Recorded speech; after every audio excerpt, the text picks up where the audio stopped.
Today demanded that Baghdad destroy all its remaining missiles. Israel also said it would demand reparations from Iraq for war costs estimated at $3 billion. Still, as NBC's Martin Fletcher reports, there was much joy and relief in Israel today. 3 celebrations in one. The Jewish festival of Purim, when kids dress up and remember the Jewish victory over the Persians, the end of the war. Happy holiday and thank you for the good work. And a thank you to the American soldiers whose Patriot missiles helped defend Israeli cities. This boy combines them all, a rather lean General Schwarzkopf. Hello! America and war were the dominant themes. More good news today. The army officially declared the danger of gas war past and advised citizens to unseal their rooms. The Breakstone family is happy the threat is over, but has no illusions. They did say that we should put things away. We know where they are, and if necessary, we'll have to put them back. But right now, I think we're glad to see a little bit of sunlight out of Elisheva's room. But Norman Griff doesn't believe in the peace yet. He's keeping his room sealed. Nobody has given me the confidence to take it apart. Saddam Hussein is still in power. I haven't got any knowledge that in a half an hour from now, when it comes nighttime or something like that, he won't give the order to shoot another missile at us. Israeli leaders are asking Washington to make sure that Iraq's missiles are disarmed completely, and especially that there will be no further sales of weaponry and of technology, and most certainly not non-conventional technology, to Iraq in future years. But even as the country celebrated Purim, there was a grim reminder of Israel's own reality at home. A religious student was found dead in East Jerusalem of multiple stab wounds. Police suspect Palestinians. Martin Fletcher, NBC News, Tel Aviv. Tanks and Soviet-made fighter planes. In the Soviet Union today, the Kremlin was trying to put the best face on that while hailing what was called a new era in Soviet-American relations. NBC's Bob Abernethy. The Soviets both welcomed Kuwait's liberation and claimed some credit for it. The end of the armed conflict is the result of the collective efforts of all the states which tried to settle it. The Soviets now want to work through the UN Security Council, where they have a veto, and on their own to play as big a part as possible in creating a new Middle East security system. For Moscow, that would mean an important role for Iraq, no foreign troops, and, above all, settlement of the Palestinian problem. I think it is time for all states to take a fresh look at their stereotyped approaches and take a more active role in finding a solution. A Soviet foreign affairs analyst summed up Moscow's intent. To continue playing its role as an intermediary between the victorious allies and defeated Arabs.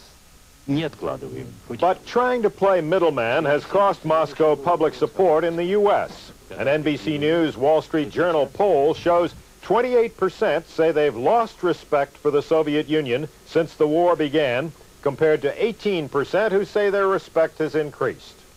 I would say that the honeymoon is over, and nobody knows what's going to be next.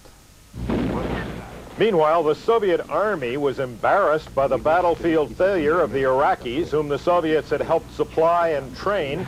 With Iraq's experience in mind, the Soviet defense minister today called for a complete review of Soviet air defenses.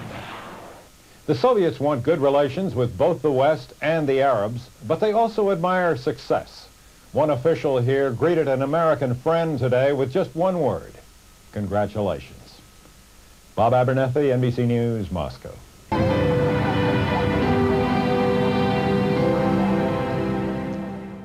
Nearly everyone has a nightmare story about the Iraqi occupation. Some apparently were exaggerated. There is no evidence of mass executions, and there is some doubt about the number of babies pulled from incubators, but other stories are too real. And NBC's Brad Willis tonight is with a typical family. The damage to the city goes far beyond what you see here. But despite all of the destruction, the burned and bombed homes and businesses, Kuwait will be rebuilt. The far more difficult task will be restoring shattered lives. We've been living here for the last 6 months with no food, no water, no electricity. We don't know what to do. We are hiding here under this place. This last Friday, the soldiers of the Iraqis, they break in the house and they get in and they take our my two brothers. And for the last few days, we don't know where they are, where they go. We never hear the news about them. A brother and sister-in-law still too afraid to give their names or show their faces. I tell him, please don't go outside, you and your brother, anything, don't go. No need anything, no need food, no need anything. Just stay with me, with my children. Just days ago, she says, Iraqi soldiers found them and took her husband prisoner. I think for future my children. What I do, no, my husband. What I make my children, my daughter, my son. Only now, with the liberation of Kuwait City, have they ventured outside. But for this family, there is no celebration of freedom. The war isn't over until they can account for their missing loved ones. Why I see my country, nice country, why make for him like this? I don't know. Why? I think why? Why he make for him like this? Brad Willis, NBC News, Kuwait City. Tonight as well, I talked to two American journalists who drove today through the landscape of war, from Iraq to Kuwait. David Turnley of the Detroit Free Press, a Pulitzer Prize winner, and Richard Chesnoff of U.S. News and World Report. We drove by convoys of tanks, of jeeps, military vehicles. I rolled down my window and waved at them. Yes, Iraqis. Republican guards. Yeah. I rolled down my window and waved at them, thinking that that might be the best thing to do in the circumstance, and they sort of looked at us with bewilderment, but continued heading north. There was no act of any kind of aggression towards us whatsoever. One Iraqi colonel that I spoke to today said that from the beginning they had no supplies at all, and it was a losing battle. And the moment that it became clear that the land war was about to begin, he said, the senior officers hopped in their cars and took off for home and left the troops behind in the field. Most of the soldiers, in fact, who we saw tried to, the ones we saw on foot in particular, tried to either come to us to surrender or to ask for food. Others were beginning to talk up and rather freely in front of the others, saying Saddam is a fool, Saddam has ruined our country, he's a disaster, and then many were just going simply, Saddam halas, Saddam finished, Saddam is over.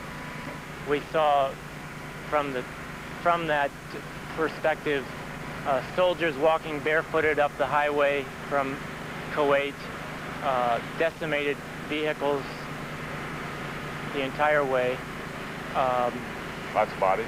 Lots of bodies strewn across the highway, on the burbs next to the highways, burning tanks, burning trucks,